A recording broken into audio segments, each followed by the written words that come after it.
కలుగును గాక. దేవుని నామానికి మహిమ కలుగును గాక. దేవుని యొక్క కృపల నామంలో గత వారం అంతా ఆయన కృపలో దేవుడు చేసిన కార్యాన్ని బట్టి దేవుని స్తుతిస్తున్నాను. కొన్ని దినాల నుంచి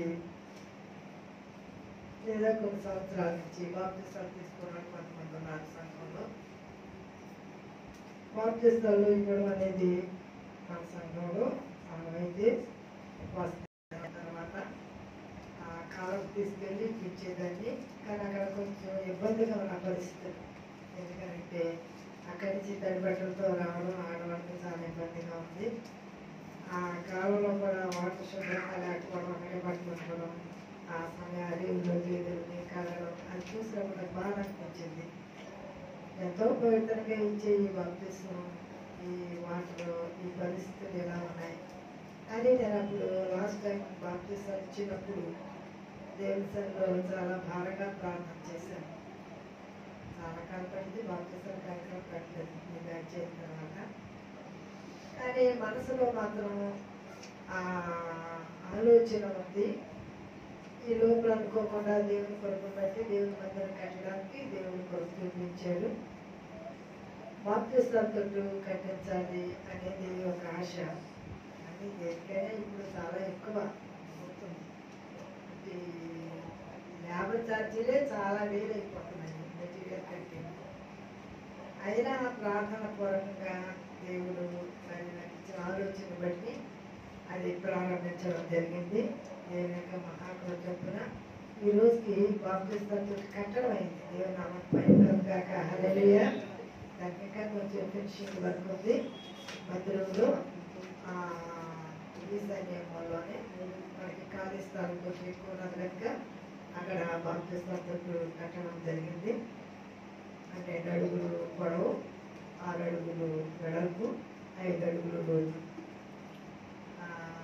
అంటే లోపల మిగిలితే ఇంకా చాలా వెడల్పు. అంటే అడుగుని స్లాబ్ వేసి కాంక్రీట్ కొట్టి ఐరన్ మెష్ కొట్టి చాలా స్ట్రాంగ్. ఎందుకంటే అది ఎప్పుడు ఉండవలసింది. దాన్ని మరలా రిపేర్ చేయడానికి కుదరదు కనుక మరి వారం అంతా పని జరిగింది. అందుకనే దేవుని స్తుతిస్తూ దేవుని నామానికి మహిమ కలుగుగాక. ఎందుకంటే దేవుడు మరి ఆయన కృపగల నామంలో మనకి ఎక్కడికి వెళ్ళక్కర్లేకుండా మన మందిరం దగ్గరే బాప్తిస్తాలు ఇచ్చే కార్యక్రమాన్ని బాప్తిస్తాలు తీసుకునే కృప దేవుడు తీసుకోవడానికి అందరికీ అనుగ్రహించారు. కనుక సిద్ధపడండి. 40 దినాలు ఉపవాసాలు అయిన తర్వాత ఎప్పుడు నేను బాప్తిస్తాలు ఇప్పిస్తాను. ఎందుకంటే ఉపవాసం ఉండాలి, ప్రార్థన చేయాలి, బాప్తిస్తాలకి సిద్ధపడాలి. బాప్తిస్మం అంటే ఏదో ముందు తేలిపోతే ఏదో నాకోసారి సంస్కారం చేసుకుంటే పరలోకానికి వెళ్ళిపోతాం అని అనుకునే అభిప్రాయం కలిగిన వాళ్ళు అది చాలా మోసపోయే పరిస్థితి. ఎందుకంటే చాలా మంది అనుకుంటారు బాప్తిస్మం తీసుకుంటే పరలోకంలోకి వెళ్ళిపోతాం అనుకుంటున్నారు. బాప్తిస్మం తీసుకున్నంత మాత్రం పరలోకంలోకి వెళ్ళరు. ప్రభుత్వ సంస్కారం తీసుకున్నంత మాత్రం పరలోకానికి వెళ్ళరు. పాపాలు కడగబడకుండా, పాపాలను సరి చేసుకోకుండా, వాటిని విడిచిపెట్టకుండా, మారు మనసు పొందకుండా, రక్షణ అనుభవం లేకుండా, యేసు రక్తంలో మన పాపంలో కడగబడే ఒక నిరీక్షణ నిశ్చయత లేకపోతే దేవుని యొక్క రాజ్యంలో ప్రవేశించం అనే చెప్పేది వాక్యం యొక్క సత్యం. కనుక పొందుకున్న వాళ్ళు సిద్ధపడండి, పొందుకున్న వాళ్ళు తీసుకోవడానికి సంసిద్ధత కలిగి ఉండండి. సరే, దేవుని యొక్క వాక్యంలోకి వెళ్దాం. ఈ దినాన్ని చదవబడిన వాక్య భాగంలో అపోస్తల కార్యములు 19వ అధ్యాయములో ద్వారకా అనే ఒక విశ్వాసం గురించిన సంగతులు మనం చదవగా విన్నాం. 9వ అధ్యాయము 36వ వచనం. 9వ అధ్యాయము 36వ వచనం కాంచి మనం చదవగా విన్నాం. ఇక్కడ నేను ఒక ద్వారకానే కాకుండా కొంతమందిని, అంటే దీనికి టైటిల్ 2 మాట్లాడుకున్నాను. ఏది దేవుని చిత్తం అయితే దాన్ని తర్వాత రికార్డ్ చేసేటప్పటికి ఇస్తాను. మృతులను సజీవులుగా చేయి దేవుడు. మృతులను సజీవులుగా చేయి దేవుడు. మన దేవుడు చనిపోయిన వారిని బ్రతికించగలిగిన వాడు. మన దేవుడే కాదు, దేవుడు నమ్ముకున్న సేవ సేవకుల ద్వారా దేవుడు గొప్ప కార్యాలు జరిగించారు. అది ఈ దినాన్ని మనం గమనించాలని ఆశపడుతున్నాను. నేను మరి ఒక 5 పాయింట్స్ మీకు చెప్పాలి. 5 గురించి అనుకున్నాను. మన రికార్డు టైం సరిపోకపోయినా నేను స్పీడ్గా కంక్లూజన్ ఇచ్చేటప్పుడు ఈ 5 మీ ముందు ఉంచుతాను. నెంబర్ 1, మొదట ఈమెకి 2 పేర్లు ఉన్నాయి. ఒకటి ద్వారకా, 2 తబిత. మీరు బైబిల్ చూడండి, మనం చదువుకున్న మొదటి వచనం ఉంది తబిత, ద్వారకా. ఈ 2 పేర్లు ఆమెకి ఉన్నాయి. మనందరికి కూడా ఉన్నాయి 2 పేర్లు కదండి. ముద్దు పేరు ఒకటి ఉంటుంది, సర్టిఫికెట్లో ఒక పేరు ఉంటుంది, చర్చిలో ఒక పేరు ఉంటుంది కదా, బడిలో ఒక పేరు ఉంటుంది. ఇది సహజంగా పేర్లు అనేది. ఇక్కడ మనం నేర్చుకోవాల్సిన విషయం ఏంటి అంటే ఈమె చాలా ప్రార్థనాపరురాలు. అన్నిటికంటే పేద స్త్రీలను, విధవరాండ్లను ప్రేమించే ఒక గొప్ప ప్రేమ కలిగిన ఒక మంచి సహకారి. హెల్పింగ్ నేచర్ చాలా ఎక్కువ అతనికి. పేదవాళ్ళకి అందరికీ, విధవరాండ్రికి అందరికీ తను మంచి మంచి వస్త్రాలు కుట్టి వాళ్ళకి ఇచ్చేది, మంచి మంచి ఆహారాలు వండి పెట్టేది. వీటన్నిటికంటే ముఖ్యంగా వీళ్ళందరినీ దేవుల్లో బలపరిచేది. యేసు ప్రభు గురించి ఆయన ప్రేమ ఎంత గొప్పదో, ఆయన ఎంత గొప్ప దేవుడు వారందరికీ చెప్తా ఉండేది. కనుక వీళ్ళందరూ ద్వారకా మాటలు వినేవారు. ద్వారకా చాలా ప్రేమ కలిగిన పిల్ల, ఎంతో చక్కగా మనందరికీ ప్రేమించి వస్త్రాలు కుట్టిస్తుందని అందరికీ చెప్పుకుంటూ చాలా సంతోషంగా ఉండేవారు. ఇలా ఉంటుండగా ఒక దినాన్ని సడన్ గా ఆమెకి తెలియకుండా బలహీనత వ్యాధి వచ్చింది. ఆమె చచ్చిపోయింది. చనిపోవడంతోనే ఇంకా ఆమె స్నానం చేయించేశారు. మేడగదిలో ఒక మంచం మీద పెట్టి ఎవరు కబురంపించారు? వెరీ గుడ్, మీరు బాగా గుర్తుంచుకున్నారు. పేతురుకి కబురంపించారు. ఎందుకు పేతురు కబురంపించారు? బ్రతికిస్తాడని కాదు, చనిపోయిన సంగతి ఆయనకి చెప్పాలి. ఎందుకంటే భూస్థాపన కార్యక్రమం ఎవరు చేయాలి? ఆమె సంఘ నాయకులు వాళ్ళే కదా, ఆది సంఘంలోను. కనుక ఆయన వచ్చి ఆమె భూస్థాపన కార్యక్రమం చేస్తారనేసి స్నానం చేసి ఆమె చనిపోయిన సంగతిని వర్తమానం పేతురు గారికి అందించారు. పేతురు గారు రావడంతోనే ఆయన దగ్గరికి తబిత కుట్టిన వస్త్రాలన్నీ తీసుకున్న ఆ విధవరాండ్రందరూ వచ్చి బోర్ని ఆడడం మొదలు పెట్టారు. ఇదేనా ఒక విషయాన్ని గమనిస్తాం. మనం ఎవరికన్నా చిన్న సహాయం చేస్తే ఆ సహాయము మన జీవితానికి గొప్ప ఆశీర్వాదంగా మార్చబడుతుంది. దేవుడికి మహిమ కలుగాక. ఆమె చేసిన సహాయం ఏంటంటే ఆ యొక్క విధవరాండ్రకు వస్త్రాలు కుట్టించేది, వాళ్ళని ప్రేమించేది, వాళ్ళకి కొంచెం ఆహారం పెట్టేది. ఇక్కడ మిగిలిన విషయాలన్నిటికంటే ఆమె కుట్టిన వస్త్రములు పట్టుకుని అనేక మంది విధవరాండ్రు వచ్చి పేతురికి ఈ సంగతులన్నీ అవన్నీ చూపించి అడుస్తున్నారు. అయ్యా, ఇదిగో నాకు ఈ వస్త్రం కుట్టించింది, నాకు ఈ వస్త్రం ఇచ్చింది, నాకు ఈ వస్త్రం ఇచ్చిందని వాళ్ళందరూ ఆ వస్త్రాలు తీసుకొచ్చి పేతురు చూపించి ఏడుస్తున్నారు. అప్పుడు పేతురు ఎవరిని బట్టి పేతురికి తబిత గురించి ప్రార్థన చేయాలని భారం వచ్చిందనంటే, అయ్యో ఇంతమందికి ఈమె లేని లోటు తీర్చాలి, ఇప్పుడు ఈమెను గురించి నేను దేవుని సన్నిధిలో ప్రార్థన చేయాలి అనేది పేతురు యొక్క ఉద్దేశం. పేతురు గారు ఏం చేశారనంటే, సరే ఆమె దగ్గరికి వెళ్ళారు. వెళ్ళి మోకరించి ప్రార్థన చేస్తున్నారు. 40వ వచనం చదువుతాం. పేతురు అందరినీ వెలుపలికి పంపి మోకాళ్ళలోని ప్రార్థన చేసి శవం వైపు తిరిగి తబిత లెమ్మనగా ఆమె కన్నులు తెరిచి పేతురు చూచి లేచి కూర్చుండెను. హల్లెలూయా. యేసయ్య అద్భుతాలు చేయడం, యేసయ్య బ్రతికించడం అనేది మనందరికీ తెలిసిన విషయమే. యేసయ్య శిష్యుల ద్వారా దేవుడు ప్రభాటారు, మీరు నాకంటే గొప్ప కార్యాలు జరిగిస్తారు, మీ ద్వారా అద్భుతాలను చేయిస్తాను. ఇక్కడ మనము తబిత గురించి తెలుసుకోవాల్సింది ఏంటి అని అంటే, తబిత ఇతరులను ప్రేమించేది, సహకారిగా ఉండేది, సహాయం చేసేది, తను పేదల ఎడల కనికరం గల మనస్సు కలిగి ఉంది. ఆ విధవరాండ్రు అంటే మన సహాయం లేని వారు, వారికి ఈ చక్కటి వస్త్రాలు కుట్టించుటను బట్టి ఆమె ఇంకా అనేక సంవత్సరాలు బ్రతకడానికి ఆ పరిచర్యానికి ఆశీర్వాదంగా దేవుడు మార్చేసాడు. హల్లెలూయా. మనం చేసే పరిచర్య మనకి దేవుడు ఆశీర్వాదంగా మారుస్తాడు. నా జీవితమే మీ అందరికీ సాక్ష్యం. నేను 2004లో చనిపోవాలి, హార్ట్ అటాక్ వచ్చింది. నేను చర్చిలో అంటే మీటింగ్లో సభలో మాట్లాడుతూ ఉండగా వచ్చేసింది. నన్ను పిల్లలు ఇలా ఎత్తి పెట్టుకుని డయాస్ నుంచి తీసుకెళ్ళి బాత్రూంలోకి వామిటింగ్ సెన్సేషన్, మోషన్, అది హార్ట్ అటాక్ సిమ్టమ్స్ అయ్యి. అలాంటి పరిస్థితుల్లో దేవుడు మరలా నన్ను బ్రతికించి సజీవురాలుగా వచ్చి ఈ పరిచయలో ఇంకా అనేక రెట్లు అనేక ప్రాంతాలకు వెళ్ళి సువార్త ప్రకటించడానికే కాకుండా దేవుని యొక్క మహాకృప చొప్పున తరాలకి కావలసిన దేవుని యొక్క కార్యాలని దేవుడు జరిగించాడు. మందిరం అంటే ఇవంతా పోయేదని తరతరాలకి మిగిలిపోయింది.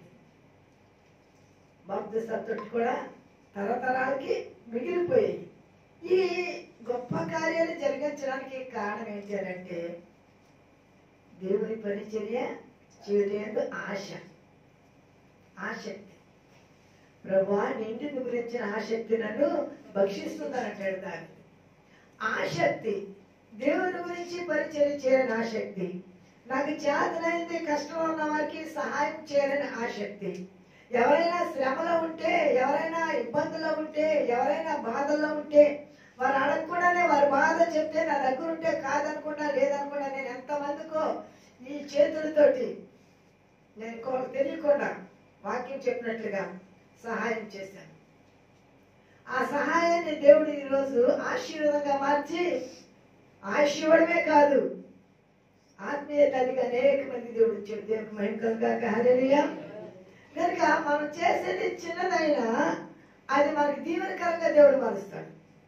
నువ్వెవరికన్నా కొంచెం గుప్పుడు అన్నం పెట్టు, నీ పిల్లల యొక్క ఆకలి దేవుడు తీరుస్తాడు. నీవెవరన్నా ప్రేమించు, దేవుడు నిన్ను ప్రేమించేవారిని ఏర్పాటు చేస్తాడు. మనం ఏం సహాయం చేస్తామో అది దేవుని ఎదుటి మనం పొందుకుంటాం. దొరక చిన్న సహాయం, తను చనిపోయిన తన జీవితాన్ని దేవుడు మరలా బ్రతికించి అనేక సంవత్సరాలు జీవించి ఆయుష్ ఇచ్చేది. కానీ గొప్ప వివేచన ఉందండి. ఆయుష్ కంటే ఎన్నోన్న ఆయుష్ లేకపోతే ప్రయోజనం. ఆయుష్ కాలం ఇచ్చాడండి ఆమె యొక్క ఆ యొక్క పరిచర్యకు పంటగా. పేతురు గారి ద్వారా దేవుడు ఆ అద్భుతాన్ని అక్కడ జరిగించినట్లుగా మనం చూస్తున్నాం. నెంబర్ 2, మొదటి రాజుల గ్రంథము 17వ అధ్యాయము 19-21 వచనాల్లో అక్కడ సారేపతి విధవరాలు యొక్క గురించిన చరిత్ర మనం చూద్దాం. సారేపతి విధవరాలు మన టాపిక్ జాగ్రత్తగా గమనించండి. మనం చేసే చిన్న సహాయము మనకి ఎలాంటి ఆశీర్వాదాన్ని ఇస్తుంది అనేది.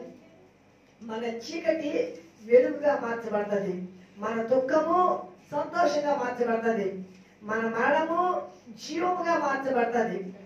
ఇక్కడ సారేపతి విధవరాలకి దేవుడు మేలు చేయడానికి రాజులు రాసిన గ్రంథం చెప్పిన మొదటి రాజుల గ్రంథము 17వ చదవమా. అతడు నీ బిడ్డను నా చేతికిమ్మని చెప్పి ఆమె కౌగిటిలో నుండి వారిని తీసుకుని తానున్న పై అంతస్తు గదిలోనికి పోయి తన మంచము మీద వాని పరుండబెట్టి, యెహోవా నా దేవా, నన్ను చేర్చుకొనిన ఈ విధవరాలి కుమారుని చంపునంతగా ఆమె మీదకి కీడు రాజేసితివా అని యెహోవాకు మొరపెట్టి ఆ చిన్నవాని మీద ముమ్మారు తాను పారచాచుకుని, యెహోవా నా దేవా, నా మొర ఆలకించి ఈ చిన్నవానికి ప్రాణము మరలా రానిమ్మని యెహోవాకు ప్రార్థింపగా, యెహోవా ఏలియా చేసిన ప్రార్థన ఆలకించి ఆ చిన్నవానికి ప్రాణము మరలా రానిచ్చినప్పుడు వాడు బ్రతికెను. ఈ గొప్ప కార్యం జరగడానికి కారణం ఏంటంటే, చనిపోయిన తన కుమారుడు తిరిగి బ్రతకడానికి కారణం ఏంటంటే, ఏలియాకి తను చేసుకున్న అప్పములో మొదటి అప్పము తీసుకొచ్చి ఇచ్చింది. ఒక చిన్న అప్పము ఆమె పొగలు ఏరుకుంటుంది. దేవుడు చెప్పాడు, ఒక్క రాత్రి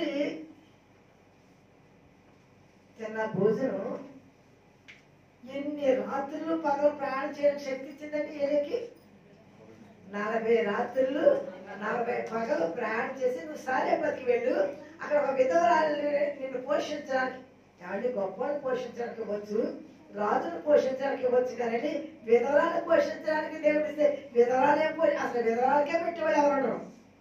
కానీ విధవరాల్ని నిన్ను పోషించడానికి నేను ఏర్పాటు చేశానని చెప్తే దేవుడు చెప్పినట్లుగా ఏలియా ఆ సారేపతికి వెళ్ళాడు. ఆమె పొలం ఏరుకుంటుంది. ఆమె చూచి, అమ్మా నాకు ఒక గ్లాసులు మంచి తెచ్చిపెట్టమ్మా అంటాడు. ఆ రోజుల్లో ఆ నీరే చాలా విలువైంది. ఎందుకంటే వర్షాలు కురిసి చాలా సంవత్సరాలు అయింది. 3-4 సంవత్సరాలు వర్షం లేదు కదా, కనుక బహుశా సంవత్సరాలు 2 సంవత్సరాలు అయిపోయి ఉంటుంది. అక్కడ మనకి ఇక్కడ సమయం కాలం లేదు కదండి, డేట్ లేదు కనుక వెళుతుంది. పోలే కొంచెం మంచిలు ప్రవక్త కదా, పాప దాహం చాలా దూరం నడిచి వచ్చాడు కదా అని ఆమె వెళుతూ ఉండగా, అమ్మ ఆ చేతితో రొట్టె ముక్కలు తెచ్చిపెట్టమ్మా అంటాడు. దప్పిక వేస్తుంది, ఆకలి వేస్తుంది. అయ్యా ఇంతే పిండి ఉంది తొట్టిలో, కొంచెం నూనె ఉంది గుడ్డిలో, ఈరోజు ఆ రొట్టె చేసుకుని నా కొడుకు నేను తిని ఇంకా ఆకలితో చనిపోవడానికి అంతకంటే ఏం లేదు మా పరిస్థితి. ఆ తినేదన్నా కడుపుండగా తినడానికి ఆ ఉన్నది ఇంతే, ఇంకా దాంట్లో నీకు ఇస్తే మాకే ఎవరి కడుపు నిండుతుంది అనరా? ఒకవేళ ఆ మాట తన అన్న ప్రవక్త మాటకి గౌరవం ఇచ్చింది. కొంచెం ఏమన్నది, నా కొడుకు నేను తిని చనిపోతాం అని తన అన్న ఆ మాటలో దేవుని యొక్క ప్రవక్తకి ఇస్తే పోలే మన కడుపు నిండా లేకపోయినా పర్వాలేదు, దేవుని ప్రవక్తకి ఇస్తే మనకు ఆశీర్వాదం కదండి. సేవకులకు పెడితే మనకు ఆశీర్వాదం అనే కదండి, ప్రవక్తకి పెడితే మనకు ఆశీర్వాదం అనుకుని గబగబా వెళ్ళి కొంచెం రొట్టెని కొంచెం నీళ్లు పట్టుకుని వచ్చింది. తిన్న తర్వాత ఈయన కూడా ఆవిడ కూడా ఆవిడ ఇంటికి వెళ్ళాడు. సాయంకాలం అయిన తర్వాత, అమ్మ కొంచెం రొట్టె చేయి అమ్మ అన్నారు. అయ్యా పొద్దునే చెప్పారు కదండి, తొట్టులో పిండి లేదు, బుద్ధిలో నూనె లేదు, వెళ్ళి చూడు. వెళ్ళి చూసేటప్పటికి మరలా తొట్టులోనికి పిండి వచ్చింది, గుడ్డిలోనికి దేవునికి మహిమ కలుగాక. నువ్వు దేవుని కొరకు కొంచెం పెట్టు, నువ్వు దేవుని కొరకు కొంచెం ఖర్చు పెట్టు, నువ్వు దేవుని కోసం కొంచెం సహాయం చేయి. నువ్వు దేవుని కొరకు ఏమైనా కొంచెం చేసినా దేవుడు నిన్ను సమృద్ధితో నింపుతాడు. ఆమె కొంచెం రొట్టె పట్టుకొచ్చింది, మొదటిది పట్టుకొచ్చి ఇచ్చింది. దేవుడు ఎంత ఆశీర్వదించాడంటే కరువు కాలం అంతా తాను, తన బిడ్డ, తన బంధువులు, తన ఇంటి వారు వచ్చే వాళ్ళకి ఎవరికి లేదనుకున్నా రొట్టెలు చేసి పెడతానే ఉంది. పిండి తరుగుతా లేదు, నూనె అయిపోవడలేదు, బాగానే ఉంది. నేను అనుకుంటాను ఈ కొడుకు చనిపోవడం కారణం ఏంటి ఏమండి? దేవుని ఆశీర్వాదం కదా. దేవుడు ఆశీర్వదించాడని దేవుని యొక్క చిత్తాన్ని మర్చిపోతే, దేవుడు ఆశీర్వదించాడని దేవుడి సన్నిధిని మర్చిపోతే, దేవుడు ఆశీర్వదించాడని దేవుడికి ఇవ్వాల్సిన సమయాన్ని దేవుడికి ఇవ్వకపోతే శోధన రావడానికి మనమే ఆస్కామించడం అవుతాం. అమంటది కదా, నా కుమారుడు చనిపోవడానికి నా పాపము నా మీద ఏలుబడి చేయడానికి, నా పాపాన్ని జ్ఞాపకం తెచ్చుకోవడానికి నా ఇంటికి వచ్చేవా అనే మాట అంటది. అక్కడ మనం చదివాం కదా, విన్నాం కదా. అంటే ఏమి క్షమించబడలేదన్నమాట అండి, ఆశీర్వాదాన్ని అనుభవిస్తుంది. దేవుడు ఆశీర్వదించాడు. ఎందుకంటే కొంచెం రొట్టె పెడితే దేవుడు ఎంత పెట్టాడంటే కరువు కాలం అంతా అంతగా 10 మంది పెట్టి అంతగా ఆశీర్వదించాడు. కానీ ఆమెలో ఉన్న పాపము క్షమించబడలేని కారణాన్ని బట్టి కుమారుడు చనిపోయాడు. అప్పుడు మరలా ఏలియా దగ్గరికి వచ్చినప్పుడు ఏలియా ఆ కుమారుడి మీద పండుకుని ఏలియాలో ఉన్న వెంట కుమారుడికి వెళ్ళినప్పుడు ఆ కుమారుడు సజీవుడు ఏం చేశాడు, దేవుడు భయం కలగాక హల్లెలూయా. అప్పుడు ఆ కుమారుడు తీసుకెళ్లి ఆ తల్లికి అప్పగించాడు. ఇప్పుడు ఈమెకి ఇచ్చుడిని బట్టి ఏమేమి వచ్చింది? నెంబర్ 1 ఆశీర్వాదం వచ్చింది. నెంబర్ 2 చనిపోయిన తన కుమార్తెకి మరలా పొందుకుంది. ఎంతకంటే గొప్ప సంతోషం ఉందండి. ఆశీర్వాదం ఉండొచ్చు, పోవచ్చు.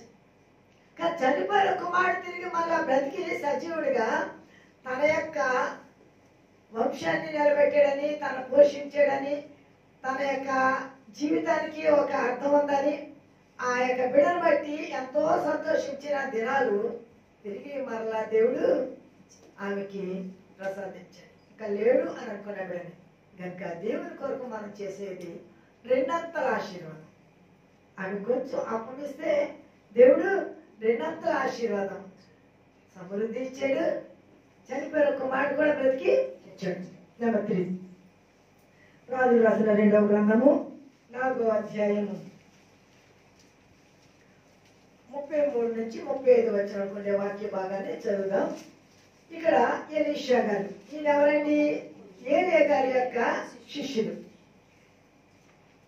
ఇక్కడ శూన్యమురాలు, అక్కడ సారేపతి విధవరాలు. ఇక్కడ వీళ్ళ పేర్లు లేవు కానీ వారికి ఉన్న ఆధిక్యత. శూన్యమురాలు ఆ ఊళ్ళోనే గనురాలు. ఆమెకి సేవకులంటే చాలా ఇష్టం, సేవకులంటే చాలా గౌరవం.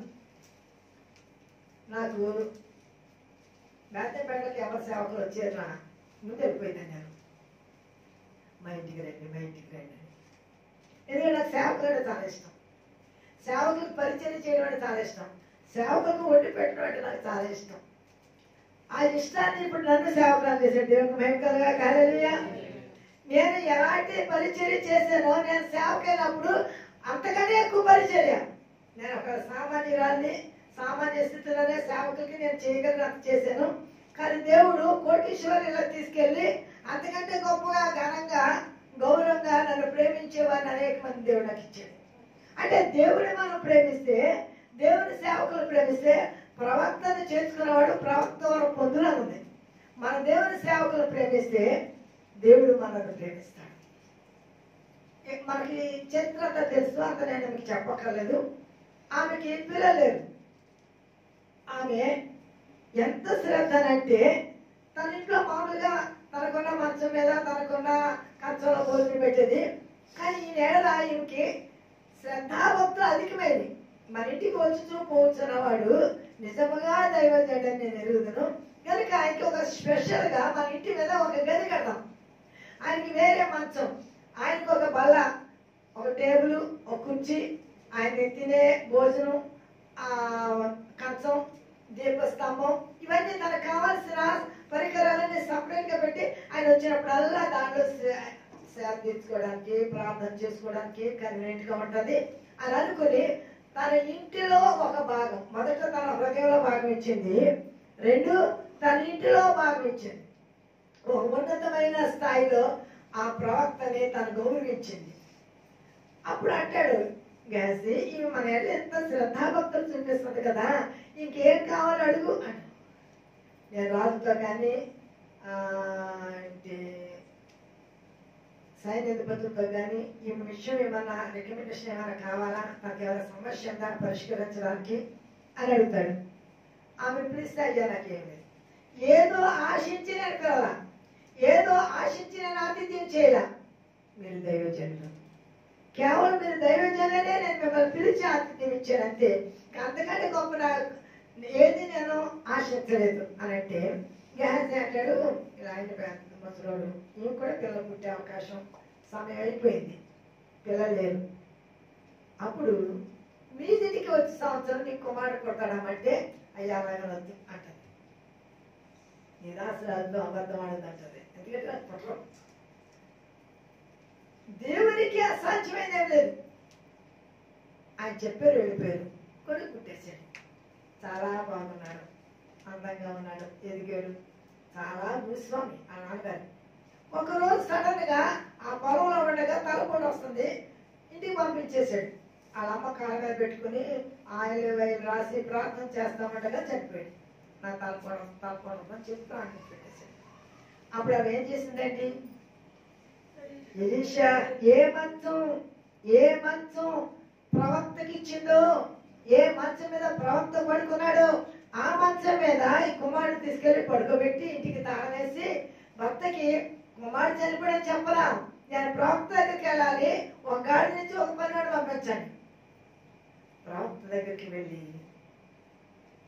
ప్రవక్త పాదాలు పట్టుకుని, నేను అడగలేదు కదా, మీరు ఇచ్చిన పిల్లవాడు చనిపోయాడు, మీరు ఇప్పుడు రండి, చనిపోయిన తర్వాత ఏం చేస్తానమ్మా, బ్రతిమటకైతే ఏదో ప్రార్థన చేయొచ్చు, మీరు వస్తేనే కానీ నేను ఈ కొండ దిగి ఇదండి పుట్టకాలం.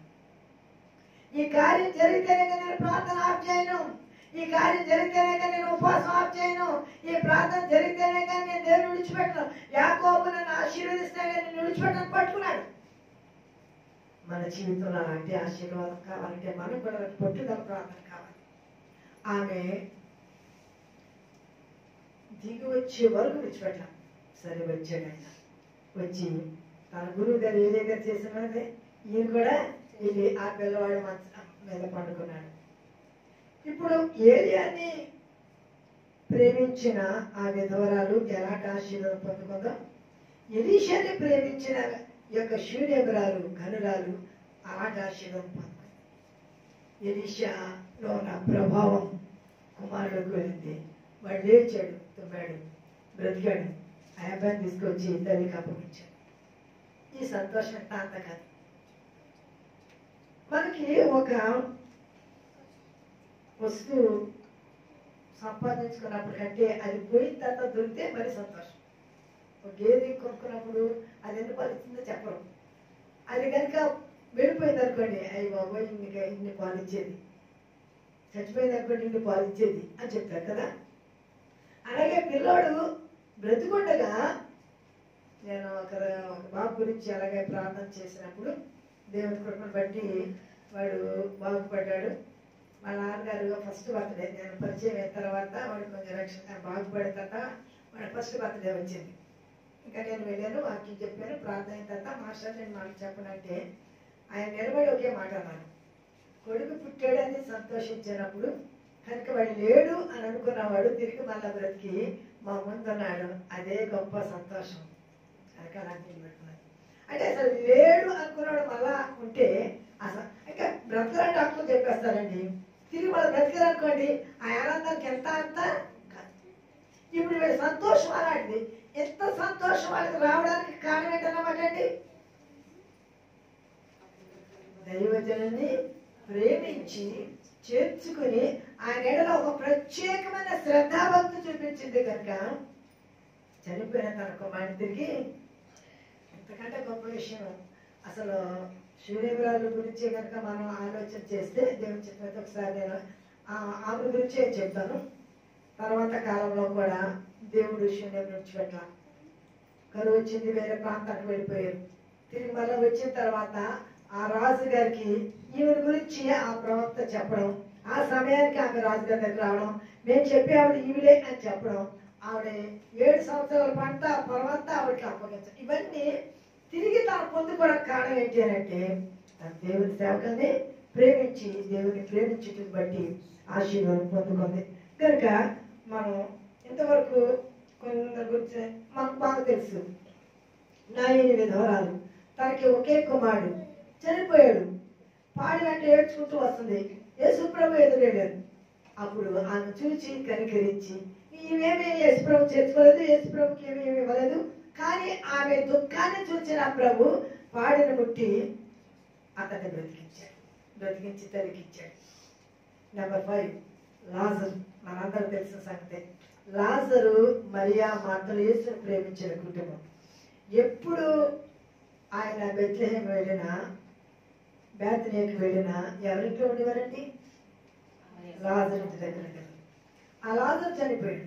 4 రోజులు అయిపోయింది, కబేశారు, రాలా. ప్రేయర్ మీటింగ్ అయిపోయింది. 4వ రోజు వచ్చి సమాధి దగ్గరికి తీసుకెళ్ళమంటారు. సమాధి దగ్గరికి వెళ్ళినప్పుడు మరియా అంటది, మార్త అంటది, అయ్యా చనిపోయి 4 రోజులు అయింది, శవం కంపు వస్తుంది, ఇప్పుడు ఆ రాయి దొరించమంటారు కదా, వాసన వస్తుంది ప్రభు. మాట నమ్మితే నీ తమ్ముడు బ్రతుకుతాడని చెప్పాడు. పునరుద్ధానం బ్రతుకుతాడని నేను నమ్ముతున్నాను. అది పునరుద్ధానం జీవం నేనే, నమ్మితే నీవు ఇప్పుడే నీకు తమ్ముడు చూస్తాను.